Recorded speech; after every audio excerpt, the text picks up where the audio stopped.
Assalamualaikum warahmatullahi wabarakatuh. Bertemu lagi dengan saya Eko Heri Susanto, masih dalam rangka membangun aplikasi web dengan Deno. Baik teman-teman, kita masuk ke video episode 7 dengan tema pembahasan template SQL dan parameterize query. Nah, ini topik pembahasannya. Nanti kita akan membahas dua hal. Yang pertama, kita akan buat template SQL yang fungsinya untuk menangani banyak transaksi SQL gitu ya pada sebuah function. Jadi nanti konsepnya itu satu function itu bisa menangani banyak transaksi SQL. Nah, kemudian topik yang kedua nanti kita akan membahas tentang parameter di query gitu ya. Nanti kita akan banyak bekerja dengan query config gitu ya. Oke, kemudian ini saya jelaskan tentang latar belakangnya dulu. Ini adalah contoh potongan dari script kita yang kemarin ya, yang di video episode 6. Kita sudah punya controller kemarin namanya block.ts, dan kita juga sudah punya sebuah model yang namanya pg model.ts ini ya. Nah, di block.ts kemarin atau di controller kita sudah bisa membuat sebuah data di sini, bisa mengakses perintah query gitu ya, yang diambil dari model. Contohnya di sini ada perintah select ini, dimana perintah select ini akan ngambil di model ini gitu ya. Nah, kurang lebih potongan scriptnya seperti ini. Nah, kemudian dari sini ya pasti masih banyak kekurangan gitu ya. Pertanyaan yang pertama adalah bagaimana kalau fungsi selectnya ini lebih dari satu? Kan nggak mungkin ya dalam aplikasi model itu hanya terdiri dari satu select kan, gimana logikanya, kan sepertinya nyaris nggak mungkin gitu. Nah, ketika nanti di controller ini ada banyak perintah select, pertanyaannya adalah apakah harus membuat banyak fungsi select di model ini gitu. Efisien nggak sih kalau kita membuat banyak select di model gitu ya, dari sisi pembuatan skripnya tentunya ya. Nah, kemudian masalah yang kedua, bagaimana kalau transaksi SQL-nya itu lebih dari satu? Contohnya kemarin kita sudah bisa membuat select ya, tapi cuma dari tabel ini saja. Bagaimana nanti kalau misalkan ada select dari tabel yang lain, atau mungkin tabelnya masih sama tapi selectnya yang ditampilkan beda, misalkan ada where dan segala macam. Nah, ini kan pasti jadi permasalahan tersendiri gitu ya. Nah, di sini tantangannya adalah bagaimana kita bisa membuat controller dan model ini menjadi sedinamis mungkin gitu ya. Jadi skripnya tidak banyak tetapi fungsionalitasnya tetap bisa jalan, kan gitu tujuannya. Baik, saya akan memaparkan sebuah solusi gitu ya, nanti bisa dievaluasi efektif atau enggak gitu.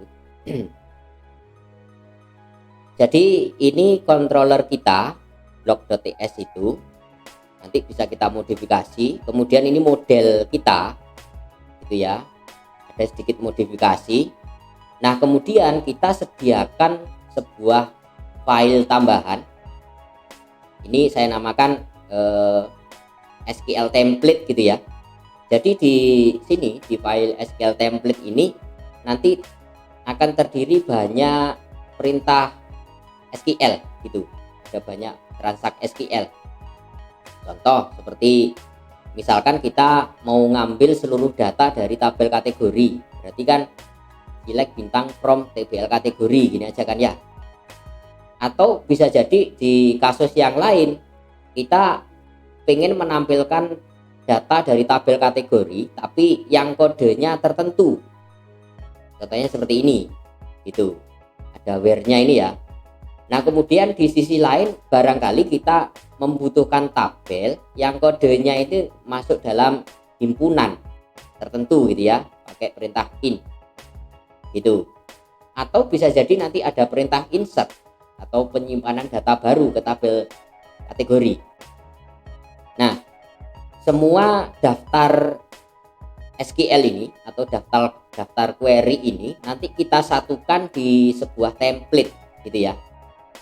Ya tentunya nanti karena ini template, maka ada beberapa data yang harus dinamis gitu, tergantung controllernya menginginkan data yang seperti apa gitu ya.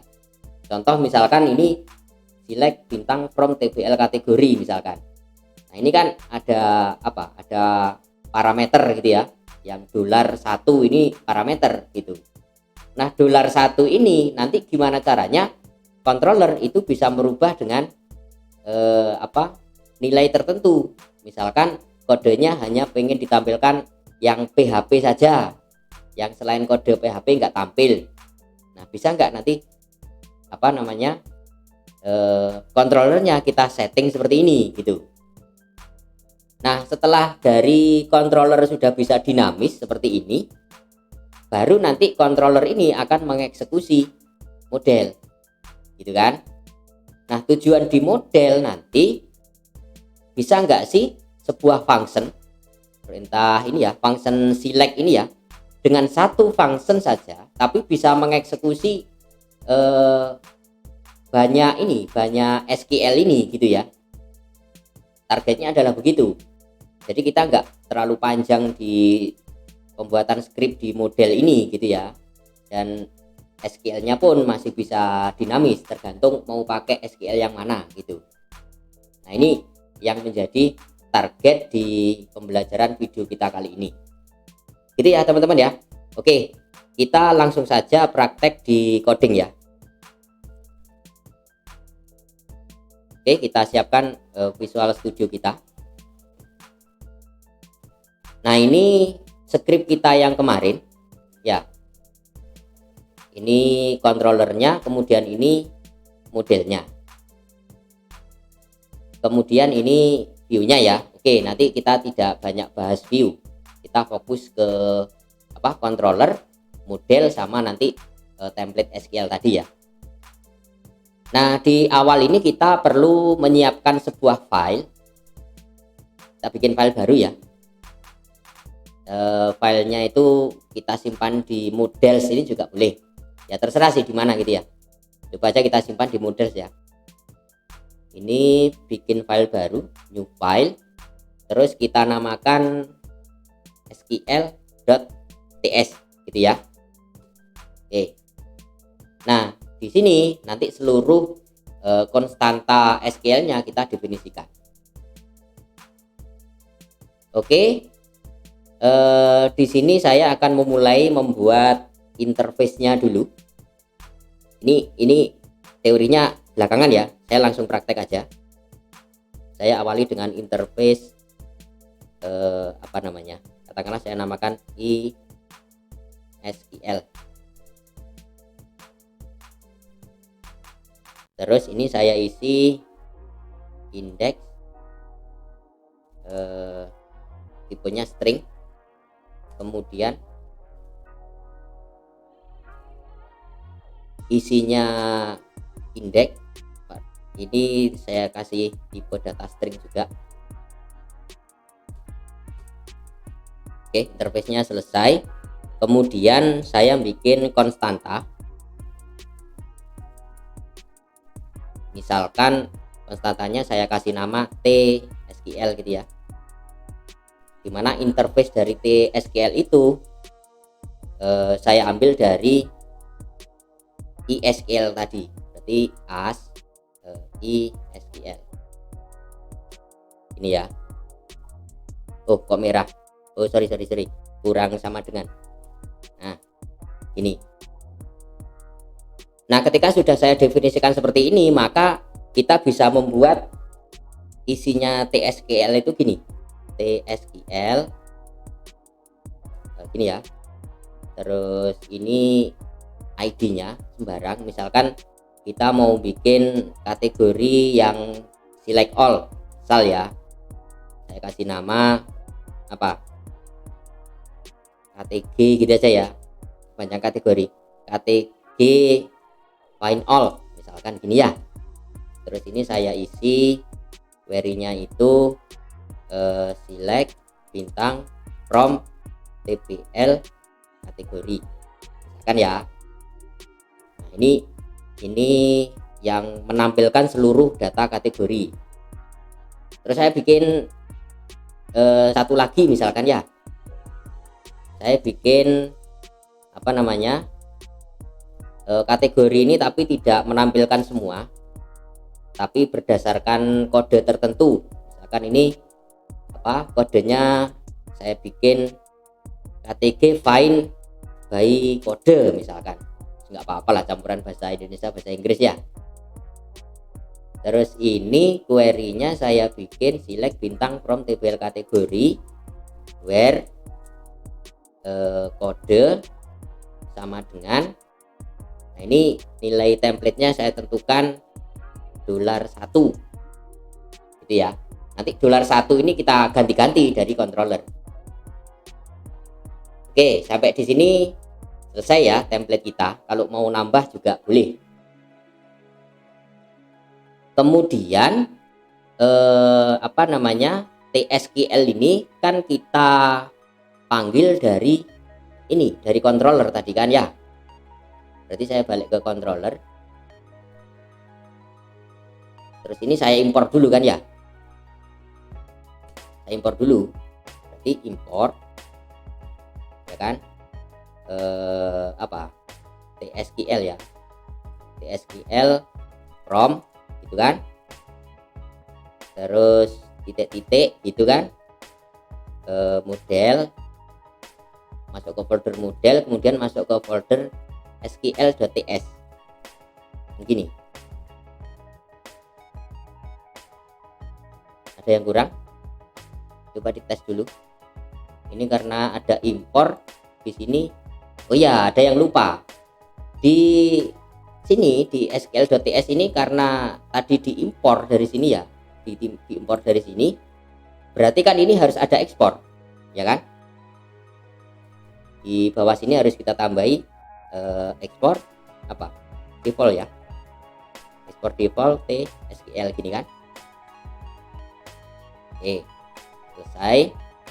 Itu untuk template-nya. Terus kita balik ke blog.ts atau ke controller itu. Nah, ini ketika sudah kita import di sini, nah ini yang berubah gitu. Yang berubah ya. Di select ini harus ada parameter yang diisi, gitu kan? Parameter yang pertama tadi ini identitasnya ini atau indeksnya ini yang mana yang mau diambil?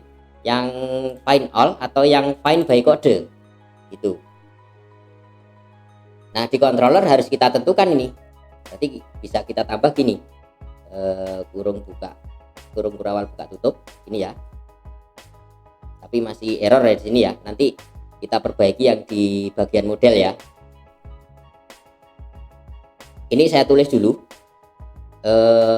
Di select ini bisa kita tambahkan gini. Teksnya SQL ya. Ini ngambil dari TSQL. Indeks yang mana gitu. Ini bisa kita tentukan. Kita ambil salah satu indeksnya dari yang ini tadi. Contohnya kita mau pakai yang find all ya. Ya sudah, ini kita ambil, kita copy ya. Kita copy, terus kita bawa ke sini.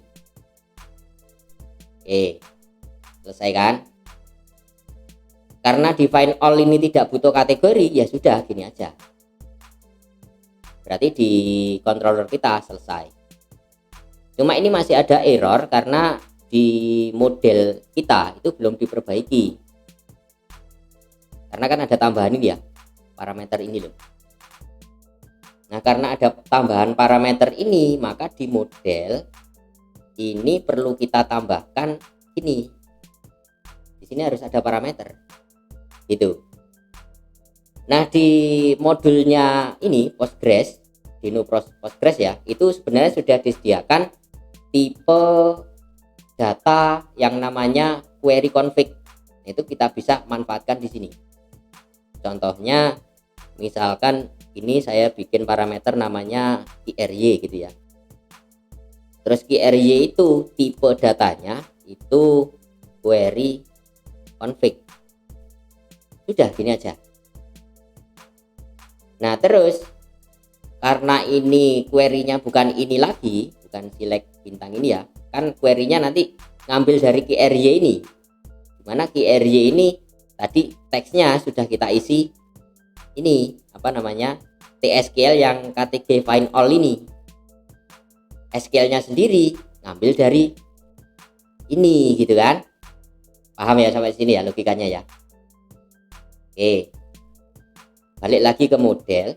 Berarti di query-nya ini tinggal kita ganti QRY.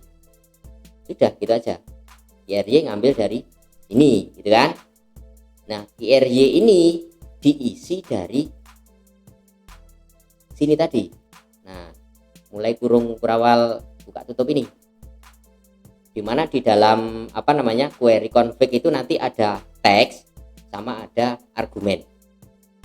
Gitu ya. Kita belum bahas argumen karena kita masih di sini di query yang belum pakai parameter. Sementara ini dulu kita coba, terus kita tes di browser ya. Berarti ini yang modelnya kita simpan. Oke. Kemudian di controller ini juga kita simpan. Cuma ini kok ada error.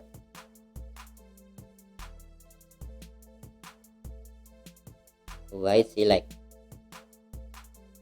Gimana ini? Di TS blok.ts line 22. Berarti di blok TS line. Oh, sorry. Kan di video kemarin kita juga sudah mengupdate yang ini ya, yang di controller sign up ya. Nah, ini yang sign up apa namanya ya harus kita samakan dulu dengan yang ini gitu kan. Berarti harus kita kasih parameter juga kayak begini. Ini parameternya kita isi teks, ngambilnya dari mana nih? Dari TSQL. TSQL yang mana? Misalkan samalah KTG apa find all ini kan. Oh sorry salah ketik, ini i nya huruf kecil harusnya ya. Sudah sama kan ya ini sama ini? Oke, sudah sama, berarti ini kita simpan.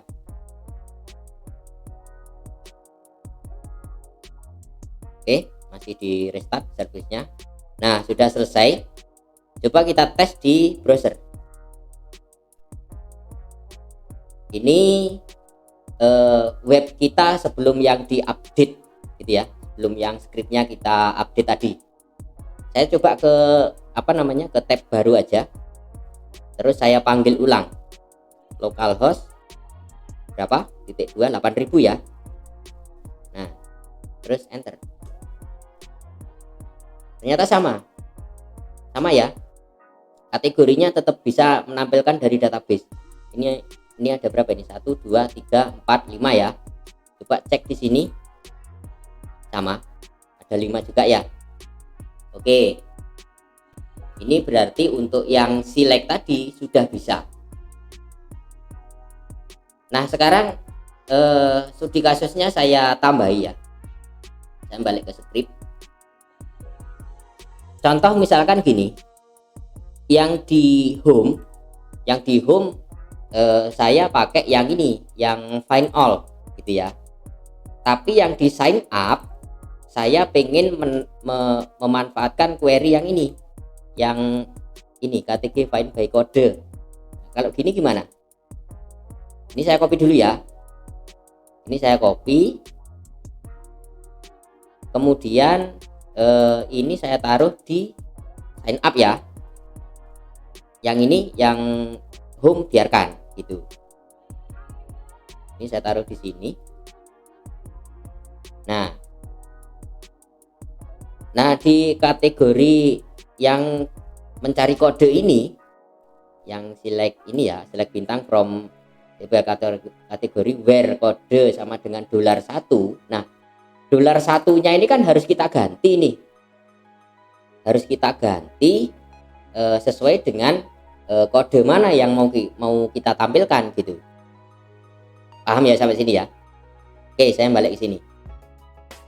Berarti di sign up ini parameternya tidak cukup hanya teks ini gitu ya. Kita harus nambah. Nah, di query config itu selain ada fasilitas teks, ini ada fasilitas argumen. Cara ngetiknya gini. Ini saya kasih koma dulu. Terus di bawahnya tag ini saya tambahi ini args. Gitu. Nah, argumennya itu saya isi array. Ini. Nah, kemudian karena di sini tadi hanya butuh satu parameter ya. Maka di sini isinya array ini juga satu juga ya. Contoh yang mau saya tampilkan itu yang kode kategorinya itu PHP misalkan. Jadi kan gini, tinggal nambahi petik PHP petik lagi kan gitu. Saya simpan ya. Oke, saya simpan, ini biarkan restart. Nah, terus kita tes di browser. Nah, kita tes yang halaman sign up. Berarti kan di sini. Di sign up ini ya. Ini saya klik kanan terus open new tab ya. Saya tahu bedanya. Coba kita tag di sini. Nah, kan yang muncul kan hanya satu kategorinya, PHP. Gitu kan? Kalau di halaman home ada 5. Ya. Ada PHP, TypeScript, JavaScript, Python, Node.js. Gitu kan? Kalau di mana? Di halaman sign up hanya satu, PHP saja. Gitu. Oke. Saya tambah lagi ya studi kasusnya ya. Misalkan gini, di mana di template SQL ini saya bikin bikin template baru lagi. Ini saya copy ya. Ini terus ini saya ganti, misalkan saya mau pakai perintah in misalkan ya. Berarti gini, in. Ya sembarang sih namanya ini ya. Terus ini where, yang sini ya, where kode ini tidak sama dengan lagi, tapi saya mau pakai perintah in ini ya. Ini saya hapus ya berarti ya yang S1 ini. Terus di sini saya mau menampilkan 3 kode tertentu. Misalkan saya kasih S1, bukan S ya, dolar. Ini 2, terus tambah lagi $3. Berarti ini kodenya yang pengen saya tampilkan itu yang berada di himpunan 3 kode gitu ya. Oke. Lah kalau begini, ini saya simpan dulu ya. Simpan dulu. Terus ini saya copy. Ini saya testing di controller tadi. Saya testing di mana? Di sign up aja ya. Ini ya. Nah, di sign up sini. Kemudian argumennya ini saya tambahi, tidak hanya satu, tapi saya tambahi ada PHP, ada apalagi TypeScript misalkan, sama ada lagi JavaScript kemarin, JS ya, JS kalau nggak salah ya. Oke, ini selesai gini aja, terus saya simpan. Biarkan ke restart. Oke, sudah. Saya balik ke browser. Terus yang ini tadi, yang sign up ini atau yang daftar ini saya refresh ya. Nah, muncul 3 kan ya. Ada PHP, TypeScript sama JavaScript. Gitu. Yang di home muncul 5, ada PHP, TypeScript, JavaScript, Python sama Node.js. Gitu ya, teman-teman ya. Oke, sampai di sini berarti video pembelajaran kita tentang template query dan query yang parameter sudah selesai. Baik, kita ketemu di video episode 8. Saya akhiri, terima kasih. Wassalamualaikum warahmatullahi wabarakatuh.